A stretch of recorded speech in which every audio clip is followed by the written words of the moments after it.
does the... Okay, great. It's a great honor to welcome Masato Kanda, who is President of the Asian Development Bank, to CGD. Welcome.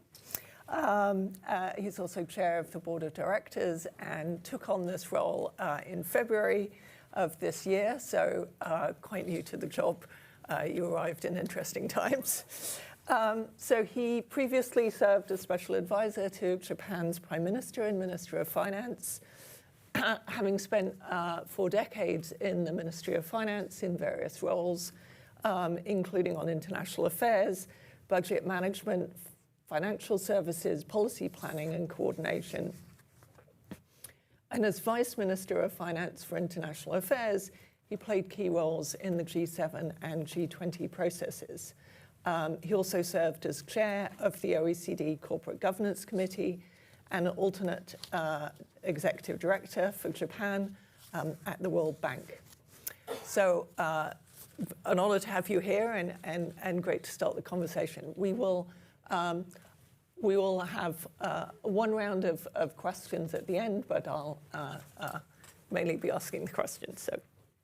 So President Kanda, you've taken office, as I say, at a challenging and pivotal time.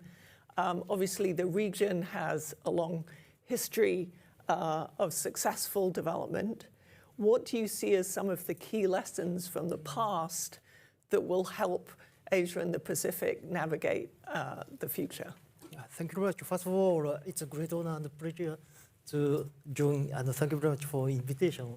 And I'm very much honored to talk in front of the distinguished guests and friends. So thank you very much indeed. And your first question is really insightful because it's really turbulent time. So this is a time to reflect upon the lessons and best practices from the history, not only in the Asia and beyond. And but talking about the Asian economic history, probably the open economy and the rapid technology diffusion and the investment in infrastructure and the human capital propelled the Asia and the Pacific from the rather low income status to the sort of the global manufacturing diversified hub. And now it is predominantly middle income countries with the rather rich middle class with the strong purchasing power, which creates the sort of the self-reliant regional economy, and also notably the regional cooperation and integration through the ASEAN and other subnational, and most importantly, the private sector's connection of the global value chain as well as the foreign direct investment. Most importantly, in the green or the technology. Nowadays, probably the semiconductor has created a very deep interrelationship, interconnectivity in the region, which I think offers some cushion against the external shock from the outside the region. So now, as you said, it is a rather interesting and very challenging time. But I think of course it's difficult to cope with this very high uncertainty. But I think it is a great opportunity for the countries in the region to further diversify their industry and the export destination and broaden the domestic consumption base. There are many things taking this opportunity to make our economies more resilient and stronger, and fighting against these external shocks. And for instance, in order for the more the regional connectivity, probably we need to further deeper trade negotiation. I mean, for instance, including the service sector, and also involving the more countries, partner countries beyond the region to the Europe or other continents. So there are many things we can do. Yeah. I think you're exactly right about that integration being so important. When I look at some other regions in the world, I work a lot on Africa, and you don't see anything like that kind of interrelationship and trade and investment across the region, which I agree has been so important in Asia. You mentioned uncertainties, and this is certainly an uncertain time. And what do you see as the key risks on the horizon for the Asia and Pacific region? And how can stakeholders work together to help mitigate those risks? Yes, there are many new risks. Probably the most important thing is uncertainty. Investment doesn't like uncertainty. So in addition to the trade conflicts and the big shift in the trade and other policies, maybe the spillover to the financial and capital markets are really, the big risks. And already we see the huge volatility in the financial market, including the foreign currencies, equity, and fixed income as well. So the effect in the financial market, there are many channels. One is, of course, through the disruption, supply chain, the inflation, higher interest rates will suffocate the borrowing, the higher borrowing costs and the more heavy debt burden, and also the higher volatility in the market, financial markets would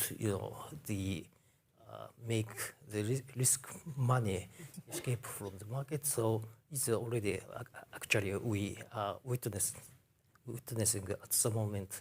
So there are many concerns. But so in this situation, the first defense is, I believe, there are many things, but probably the most important thing is to stick to the right policy, including the sound macroeconomic policy, as well as the continuing the structural reform to make their economies stronger and more resilient, to expand the domestic demand or they open up further. This is a really good opportunity to open further trade with the regional countries, also beyond the continent. And the second thing is further enhance the regional cooperation. And there are many things again we can do. I'm very much interested in for instance, the ASEAN initiative of the ASEAN Power Grid, and also we are very much keen to support the regional digitalization and so on. So one thing is to create more resilience as a country economy, and the second thing is to strengthen the resilience as a region. Right. Yeah, it's the natural reaction to when there's tariffs or interruption of trade is for people to want to respond by reducing trade, whereas actually you're arguing that the right response is further openness, and I'd agree with that. Can you share some examples of the ADB's work and how it how its support has made a tangible difference and helped transform countries and led to economic development? Because you've talked about the economy in general, but what specifically can and has the ADB done? Yeah, thank you very much for asking it, because we are very much interested in the results on the ground. So there are many examples, but for instance, the ADF, Asian Development fund, which is the largest grant fund for the poor and vulnerable countries. From these 4 years, we have lifted the 400,000 people out of poverty, and we have provided extended services of the health and education and so on to the 13 million people. 13 million. So we can do many things, but most specifically, again, there are many examples.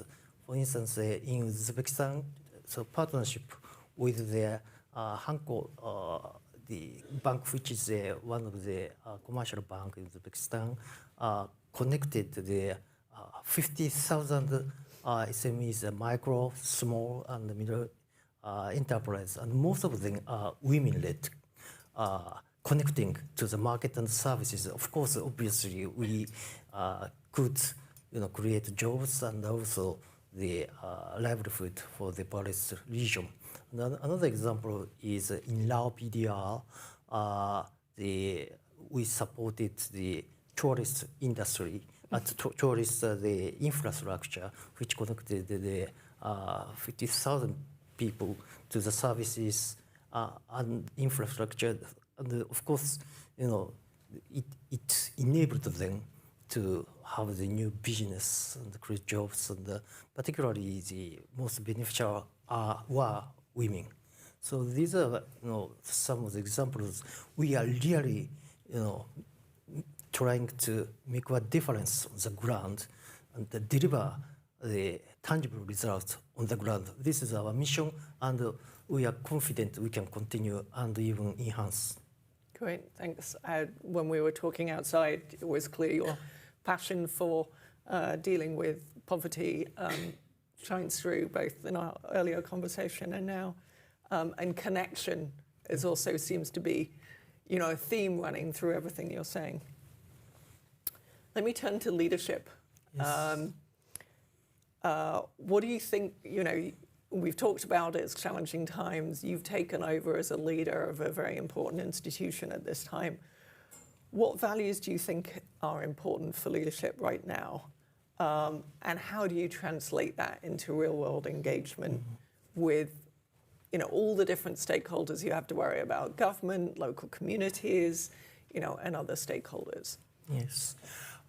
This is a really, unprecedented, sort of uncertainty of transformational age. So there is no textbook. Therefore, we've got to be very humble and listening to everyone, and try to learn from the history and other civilizations and so on. So engagement starts with humility and listening, and acting with purpose and determination. And this competition coming from my humble experience, just take example a few.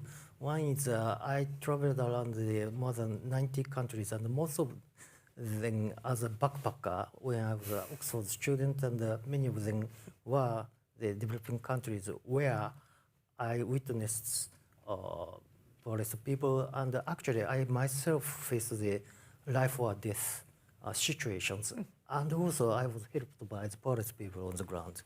And another thing is when I was in the World Bank, as you mentioned, I faced the 2008 global financial crisis, and I tried very hard to create the recapitalization fund to contain the spillovers from the Wall Street, the financial crisis, and also creating the new facility, trade finance facility, to revive the trade flows. And another thing is 2011, when I was the budget examiner at the Ministry of Finance, I faced again the terrible disaster, the so-called the North Japan great earthquake and tsunami, including the Fukushima first nuclear reactor plant accident, and I was in a sense responsible for the leading or coordinating the response to them. And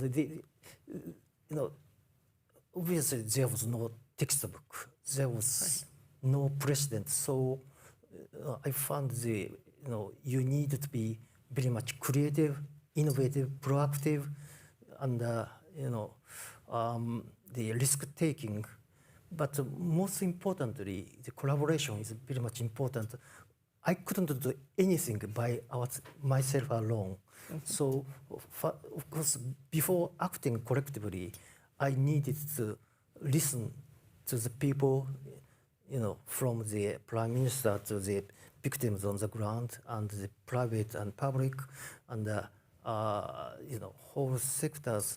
And I learned quite a lot. And after all, I could formulate a sort of the package for the support for the victims and revitalization of the affected. So this is very much important. And so the engagement needs all this with the living experiences. So upon my assumption of the office at the EDB, my first visit abroad was Cambodia, where I had a very privileged experience to witness, firsthand the two things. One is the visiting the fishermen, women village, where the ecosystem preservation and the supporting the livelihood of the poor people can go hand in hand. And also when I visited the school of the upgraded the STEM, I saw the many girls full of confidence and hope. So I had a strong confidence that we can make a difference as long as we behave very humbly and strongly. Yeah, it's interesting to hear you talk about leadership as listening, but I agree it's a very important part of leadership. And then when you were saying about backpacking around the region, that I also had the privilege of backpacking around Asia when I was in my early 20s. So you learn an awful lot that way. Yes, how to survive this really great And also when you come back, when you're more senior, it's hard to get those experiences again. You're quite right. Actually, my backpacking stopped after my marriage. Of course, my wife didn't allow me. I proposed her to, let's, go together with the backpack, but she refused. So afterwards, I needed to make a reservation and stay in a hotel. Probably 10 times, 100 times more costly, because when I was a backpacker, probably the same. The best hotel is their youth hostel, and quite often just staying at their bus stop.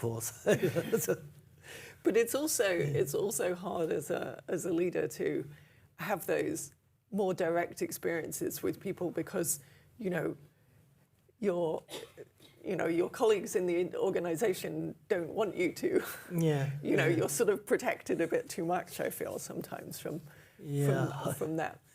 Yes, of course, it's my responsibility to protect the institutions. Yes. So the worst thing is to make their, bad reputation from my behavior. Right. So, for instance, I'm not allowed to be a hostage of the terrorists or something. So it's a really difficult situation. Yeah. Okay. Let me turn to the private sector. Yes. Obviously the future growth of Asia and the Pacific depends a lot on a robust private sector, and that's one of the reasons that the region has done so well, is, the growth of the private sector. How can the ADB help catalyze, collaborations with the private sector that help generate the growth and the innovation in particular that is needed for growth? Oh, thank you very much. You bang on. This is exactly I wanted to be asked.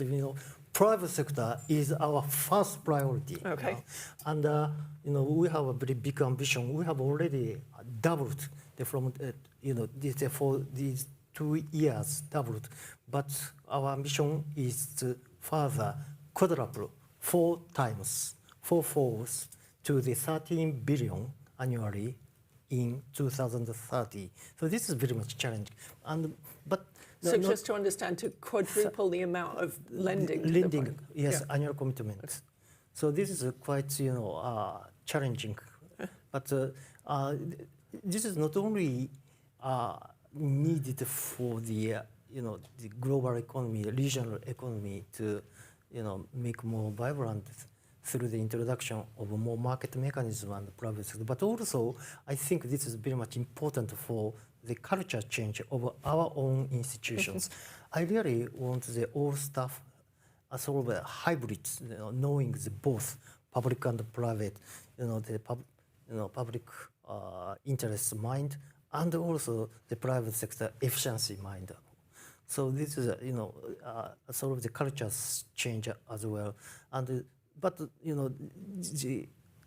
amount is not so important, but how make impact. There are many things we can do, and not only the direct intervention through the money injection, but we have strong influence on the, for instance, the policy change through the dialogue with the government, and including the deregulation or even the privatization. So there are many things, and also we introduce cutting-edge, innovative financial instrument. And another thing, not only the investment, but we have a very big services called the PPP, public-private partnership, transaction advisory services, and already there are many achievements. For instance, there our headquarters is in Manila, Philippines, and the 2 billion Manila International Airport transaction support, upgraded significantly the services through the reform and digitalization and the human capital investment. So, benefiting the 62 million annual visitors to Manila. So there are many things we can do. So I'm very much thrilled. Yeah, what do you feel about, some people would argue that the benefit of the private sector is, it knows what it's doing, and when government, it's very influential in reducing poverty, that's the big driver of poverty reduction, but when governments come in to try and help it, or not governments in this case, but a public institution, that in some ways that sort of undermines the benefits of it being the private sector. So how do you balance that, knowing that the private sector is so important for growth and poverty reduction, and therefore wanting to support it, but kind of interfering in it in some ways risks undermining the benefits? How do you think about that? Yeah, that's a really good point, and it's been the struggle I experienced during my time in the Ministry of Finance. Usually, the public intervention by the government was influenced by some vested interests or the political negotiations, and sometimes it involves the adverse selection or moral hazard. In the worst case, actually the already successful companies don't want help from the government. Only the failing companies may ask the political support. This is really the danger. So what we are doing is recognizing this risk. So try to have the most transparent and efficient market without the. So we are pretty much strongly against the corruption, of course, at any rate, and to minimize this kind of risk, probably the deregulation and sometimes the privatization would be the option. So we are. So this is not only just creating the bankable projects and the downstream, but the upstream. We are very much intensively talking with the government to make the dynamic market, which is good for them because it can create jobs which will stabilize the political situation, and also it would create the additional tax revenues for the investment in the future. Right. Yeah. Clearly, projects that do privatization is a good way for the government to be involved in promoting the private sector. So recent capital management reforms have significantly boosted the ADB's lending capacity. How are you going to use that increased capacity to support development? What are your ideas for using it?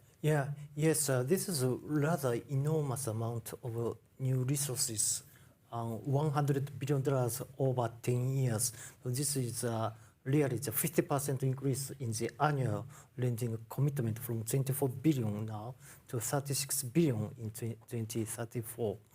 So how to utilize it? We will prioritize. There are many things and interrelated, but if I may say the private sector development, and climate action, and regional integration, and cooperation, and digital transformation, and finally the empowerment, the resilience. These are things, of course, they interrelated, but there are many things we've got to do. But probably more important thing is not the sector, because as I mentioned, everything is interrelated, and my focus is a totally integrated solution, sovereign and non-sovereign, and the many sectors work together. I hate the silos or compartmentalize the bureaucracy in many institutions. So it's really difficult. So in order to do that, so of course the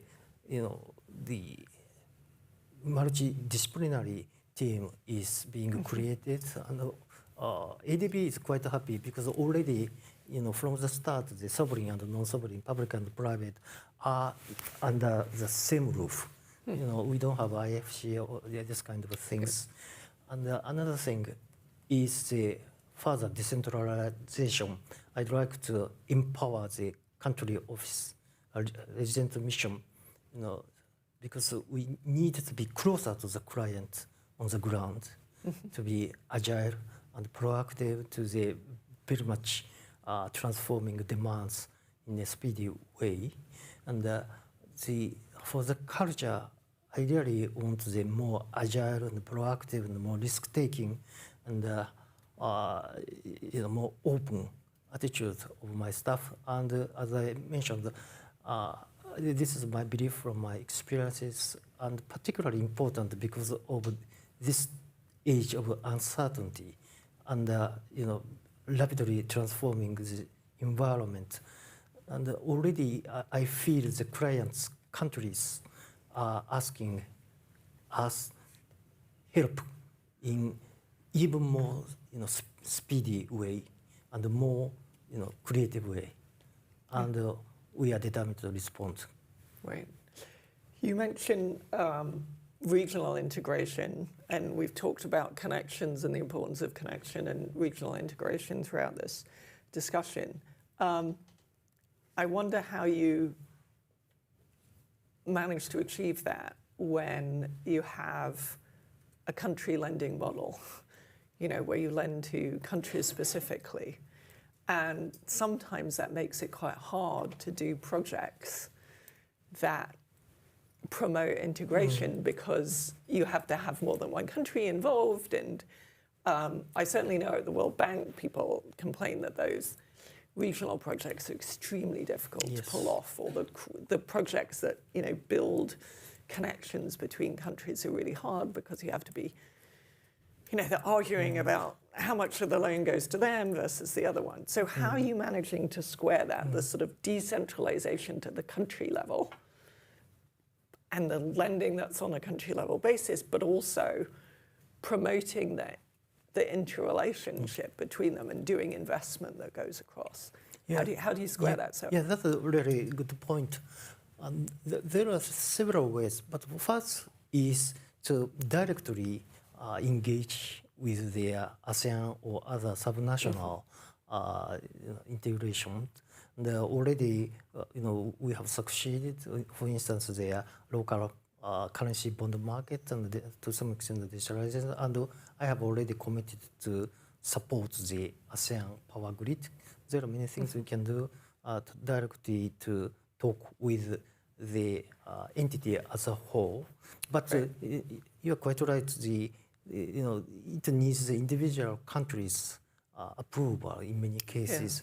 Particularly, there are many issues, harmonization or even the territorial disputes. So we are talking also directly to the individual countries from the prime minister level to the local people level. So two things: we have a very rich connection with the region, and another thing, it's not good for us to be proud by ourselves, but we are, in a sense, regarded as a trusted partner of choice. And in this difficult situation, maybe our neutrality, political neutrality, and the trust, interested by the countries, will be, giving us a power to convene and make a platform for the regional cooperation. This is also our responsibility because, talking back to our charter, it is our mandate to two things: the growth, development, and cooperation. So regional cooperation was the, our mandate from the start. Right. So that helps. Sorry, losing my place here. Looking beyond today's challenges, what's your vision for the economic future of Asia and the Pacific? Vision. We vision the ultimately the prosperous, inclusive, and sustainable and resilient Asia and the Pacific, while eradicating absolute poverty. And my strong personal thinking is putting people first. So transforming the lives of the poor and the most vulnerable, inspiring optimism, and building a brighter future for the next generation. This is what we are aiming at. It is not so easy, but I think this rather fluid, uncertain situation gives us the opportunities. We've got to turn these challenges to the opportunities for the future. And if we are courageous enough and humble enough and proactive enough and risk-taking enough, I believe we can make a difference for the people in the Asia and the Pacific. And how do you see the ADB's role in achieving that vision? I mean, that's a very grand and important vision. How does the ADB fit into that vision? It is fitted in the center. I mean, there are many elements. One is, of course, the resources, not the all, but fortunately, we are, as I mentioned, in the context of the capital adequacy framework, we've got the additional 100 billion without any additional money from donor countries, and we have many higher leverage instruments. So we have firepower, and secondly, most importantly, we have enjoyed the trust from the countries, and we have a very strong field presence. So, we tried, and probably we are one of those who most knowledgeable about the needs on the ground. And as I suggested, that I will, further strengthen our field presence to be closer to the client. And thirdly, we are very much fortunate to have a very talented and dedicated staff, and we will, utilize these resources more effectively by the cultural change, the more integrated approaches, and also the more decentralization, and many things, and including as we discussed the private sector shift as well. So you mentioned you have various different instruments. Can you tell me a little bit about how you use different instruments to achieve different goals?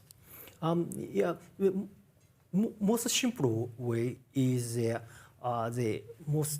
poorest and most vulnerable countries will tend to benefit the grants. Just in a sense, giving money. So particularly the poorest countries, and sometimes the so-called thematic projects.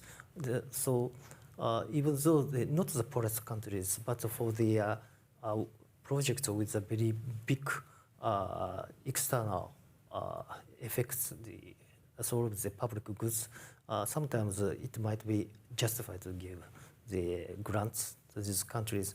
And the most economically successful countries can borrow from the rather ordinary term, mostly the commercial term in a sense. But there is a graduation, the dependent on the not only the income level but also the debt sustainability level. Obviously, the higher the debt situation can't afford the more borrowing, so probably the more concessional term or more grant could be provided. So it quite depends. So there is a variety, and most importantly, we are now very much focused on the blended finance. So mobilizes more of the private financings to not the scale up the magnitude, but also the introducing the market incentive to the project as a whole. Right. Oh, this is something that we at CGD bang on a lot about, using the right instrument for the right, and it's what you set out makes a lot of sense, but it's amazing how many institutions use a lot of grant money for really quite rich countries. So, having that differentiation is important. So I think we have time for some audience questions. At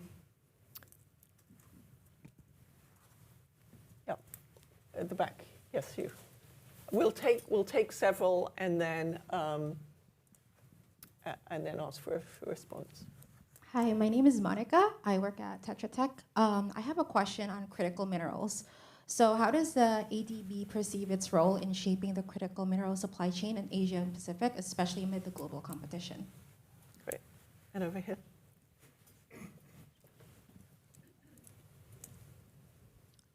Thank you very much, President Kanda. My name is Tim Wainwright. I'm the Chief Executive of WaterAid UK. There's also WaterAid Japan, you may know. First of all, just wanted to say I really welcome the commitments that the ADB made at the on water security at the Riyadh One Water Summit. I'm delighted by that. At WaterAid, we recently carried out a study of the most populous cities in the world, in developed and developing countries, and looked at their vulnerability to climate change, looking at weather data over 42 years, looking at social vulnerability and physical vulnerability. And this revealed many of the South Asian megacities to be experiencing much more wetter, more extremes of wet, and also instead of 10 storms, all the water comes at once. So you have big flooding risks, major issues with sanitation if it's not well managed. And some of the most vulnerable cities were in Pakistan, for instance, Faisalabad, Lahore, and so on. And obviously, you talked a lot about resilience, but this is a major threat to the resilience of those cities and would undermine their economy. And if you look at in Pakistan again, if you look at the impact of the floods on their GDP. So I wondered if you had any thoughts on both your role, but also I heard your passion around the role of the private sector and what you think would be ways of tackling this big risk for the world. So thank you. Okay, one more. Do you have one? President Kanda, thank you very much for your remarkable vision, stressing such a wide range of issues, including your personal experiences around on the ground. I would like to address the issue of instruments to mobilize the private sector. You mentioned the role of trust funds. You have a very exemplary trust fund, which I visited last September when I was visiting your private sector department, Mr. Das Gupta, and the head of the CGIF. CGIF is a hidden jewel within ADB, which is not known very well. It provides guarantees with a single or double A rating to ASEAN +3. I think that you could actually take that and take risk mitigation for the private sector mobilization goals that you have and leverage it up to the entire region of Asia. And we have some ideas we could give you. I'm the head of a company advisory firm and actually set up a company like that in Asia 30 years ago. I'd like to talk to you about that if there's interest. But I would like to know how to leverage up risk mitigation instruments such as you have in CGIF, which is hidden under the roof, hidden in the marble floor. Actually, the first floor is not hidden, but it's in the corner. I think you should centralize it. You should elevate it. What do you think about that? Okay. Okay. You have lots of things that you could talk about. So. Okay. Probably too many I may miss. So thank you. All are quite relevant, good questions. And the critical mineral, this is one of my focus, particularly during the G7 presidency of Japan in 2023. I initiated the project called RISE, the resilient and inclusive the supply chain enhancement, which is trying to diversify the supply chain, notably the critical mineral, while maintaining the climate action and the strengthening the development in the developing and emerging countries. So, critical mineral is very much, of course, important for sustaining the climate action, because many of the instruments for the renewables and so on are relying on the critical minerals, and also the current digitalization, including the cutting-edge semiconductors, needs more critical minerals. So one thing is absolute amount of the critical minerals in short, and also it is rather concentrated in the small number of countries, or even just one country in some cases. So definitely we need to diversify the supply chain of critical minerals. But the challenges is sometimes it becomes rather the political issues, the national security issues. It is so important for the national governments. And another thing is it's rather costly to produce the critical minerals under the highest environmental and social standards, and we can't compromise this kind of the standards. So there is so we need to find the way how to create the diversified supply chain of the critical minerals at the same time maintaining the highest standards. So it is quite challenging. But on how, for instance, as you suggested, the ASEAN countries, they asked us, ADB, to support their development of critical minerals and the transmission and so on. So we commit to more engagement in critical minerals. It is not so easy, but we are very much interested in that. And for water, of course, this is one of the most important, in a sense, the existential issue for human being all the whole life. And it is not only for the, the life. There are many elements, but from the past, water had been a source of war. You see the Middle East and other countries, and still it's a source of the regional conflict. So it is really difficult, but at the same time, this is really the issue for life. And without water, not only the industry, but even the human life is threatened. So it's very difficult. And the goal is very much ironical, particularly from the climate change, perhaps, but sometimes too much water and sometimes no water. So floods and droughts coexist. This is a problem. But this means in some way we can redistribute our channel or pool with the assistance of the technology. We may be able to provide the more affordable and the quantity and particularly the poorest people on the ground. So this is one of the agenda I'm very much interested in, and I'm now trying. Already we have many projects, under the name of the industry or the climate change or the agriculture. Of course, irrigation is one of the most important things, and also urban.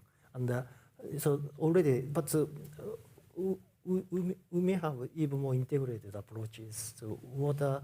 And I was engaged to some extent, for instance, the PPP projects and the sustainability of the local water enterprises when I was the budget examiner in the Japanese Ministry of Finance. And always it is very much difficult to water supply, in terms of the long-term maintenance. Particularly the charging is always difficult, and political discussion is coming in. And there, just talking about today's water supply, of course it's important, but what happened, 10 years, 20 years later, and we are now suffering very much obsolete, the rotten water pipelines all over the world. This is a really, quite dangerous situation of the so-called old infrastructure, which is another thing that we need to address. And the risk mitigation and private sector, you're quite right. And of course, I know quite well of the, because I was the co-chair of the ASEAN Plus 3 in 2023, and I've been working with the ASEAN more than 1 decade. And there are many, risk mitigation to various ways. The,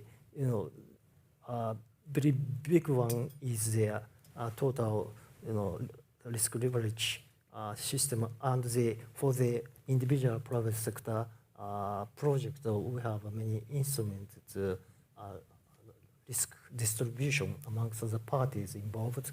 And most interestingly, we are now working quite intensively on the disaster risk mitigation, disaster risk finance in ASEAN or the Pacific Island countries together with ASEAN. So always, you're quite right,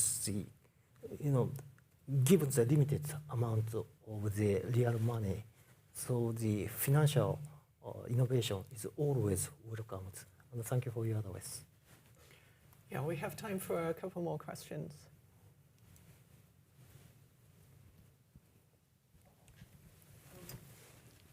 There are at least 70 countries who send their engineers to come and learn in DC, sort of scientific diplomacy, places like Science Johns Hopkins. How do they interact with the ADB? Do you have an office or events going on in DC, or how should they connect with the ADB, and particularly with green engineering projects and COP30 or G20? Oh, yes. It's going to take another couple. Yeah.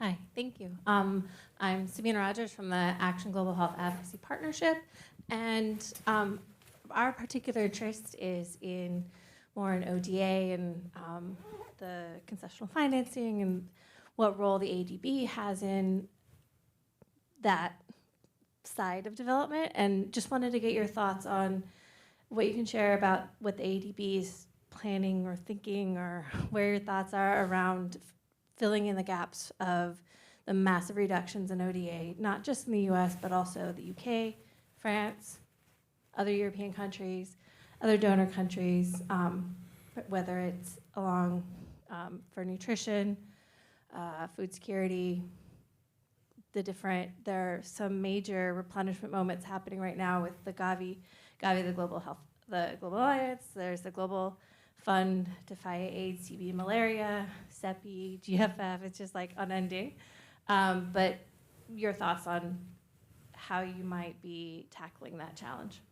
And just to say before you answer it, there were a number of sessions on this topic at CGD over the next few days. So if you're interested in that topic, do come back to some of our other sessions. But please go ahead. Yeah, thank you very much. Indeed, we have an office in Washington, D.C. called the North American Regional Office. So my colleague can give you the address. And also you can online ask the questions to the headquarters. And we have rather informative homepage and rather easy access. So very much welcome. And for the ODA reduction, of course, the many are very much concerned. But to be honest, we have limited resources, and we will act following our priorities, strategic priorities. This is the first thing.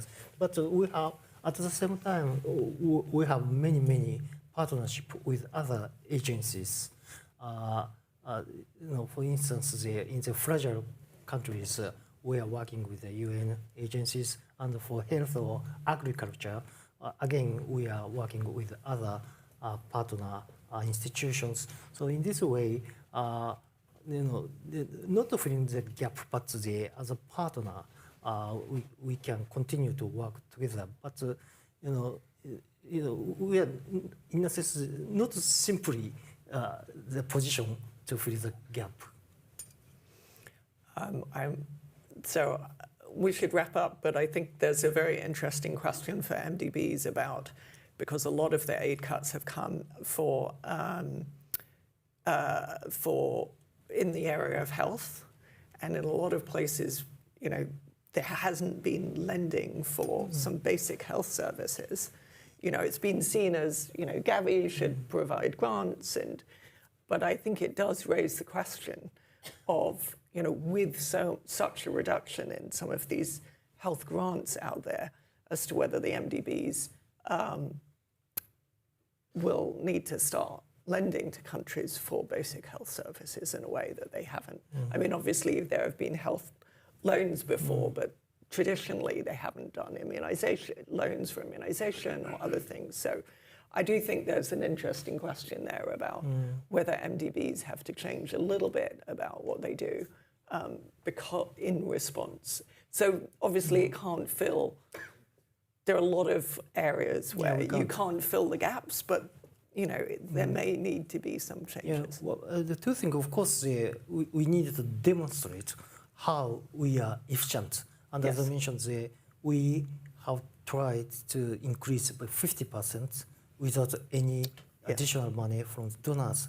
So this kind of effort would be needed to, maintain support from the donor countries. And so we got to be. I'm, very much, trying to further increase our efficiency and effectiveness. And for the instrument, it quite depends on the country situation. And we have the strategic priorities, and we are trying to align with the country, programs for the national development. And also we need to think about the fairness amongst the client countries, and depending on following the question, the income level or the debt or dependency level. These things are also into consideration. But for health, it is one of our priority when we are talking about the resilience and the empowerment. Health is very much important. And for instance, the ADB is quite supporting the universal health coverage, and we are proud of the one of the first to support the COVID-19 vaccine operations, and we will continue this tradition to be a very good contributor in the health areas as well. Great, thank you. Well, I think we need to wrap up now, but I want to thank you for coming to CGD and being willing to take questions from the audience and answering so fully. And good luck in your thank you. taking over in such a challenging time. But it sounds like ADB is, in a strong position and with a good vision for the future. So, yeah, thank good you luck. very much. Yeah, thank you very much indeed. Thank you.